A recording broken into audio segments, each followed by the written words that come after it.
আগামীকাল নিউজিল্যান্ডের বিপক্ষে ফাইনালে জিতলেই ৩টি রেকর্ড করে ইতিহাস গড়বে ভারত। ক্রিকেট ইতিহাসে কিছু রেকর্ড থাকে যেগুলো বছরের পর বছর অক্ষত থাকে, কেউ ভাঙতে পারে না, কেউ ছুঁতেও পারে না। কিন্তু এবার সেই ৩টি ইতিহাস একসাথে বদলে দিতে যাচ্ছে ভারত।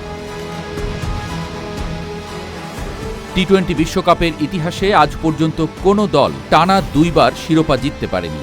ক্রিকেটের এই দ্রুততম ফরম্যাটে চ্যাম্পিয়ন হওয়া যেমন কঠিন, তেমনি সেই সিংহাসন ধরে রাখাও প্রায় অসম্ভব।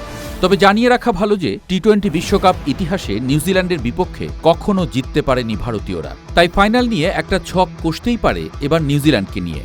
কিন্তু ডিফেন্ডিং চ্যাম্পিয়ন ভারত এখন সেই অসম্ভবকে সম্ভব করার একদম দ্বারপ্রান্তে। সেমিফাইনালে শক্তিশালী ইংল্যান্ডকে হারিয়ে ফাইনালে উঠে এসেছে তারা। অন্যদিকে প্রতিপক্ষ হিসেবে অপেক্ষা করছে নিউজিল্যান্ড, ক্রিকেটের সবচেয়ে ধৈর্যশীল এবং কৌশলী দলগুলোর একটি। ৮ই মার্চের সেই মহারণে যদি কিউইদের হারাতে পারে ভারত, তাহলে তৈরি হবে ৩টি নতুন ইতিহাস। প্রথমত, টি-20 বিশ্বকাপে প্রথমবারের মতো টানা ২ বার চ্যাম্পিয়ন হওয়ার রেকর্ড গড়বে তারা।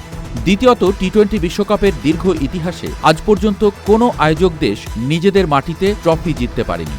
ভারত যদি এই ফাইনাল জেতে, তাহলে সেই অপূর্ণ ইতিহাসও পূর্ণ হবে।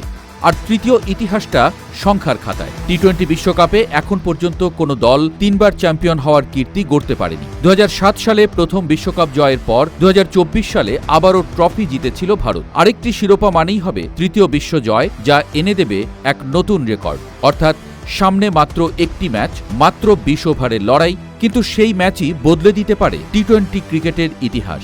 ভারতের সামনে শুধু একটি বাধা, নিউজিল্যান্ড। এই কাঁটা সরাতে পারলেই ইতিহাস লেখা হবে নতুন করে। আর সেই ইতিহাসের পাতায় উজ্জ্বল হয়ে থাকবে সূর্যা কুমার যাদবের নাম। এখন প্রশ্ন একটাই, ইতিহাস কি সত্যিই লেখা হবে ৮ই মার্চ, নাকি আবারও স্বপ্ন ভাঙবে ভারতের?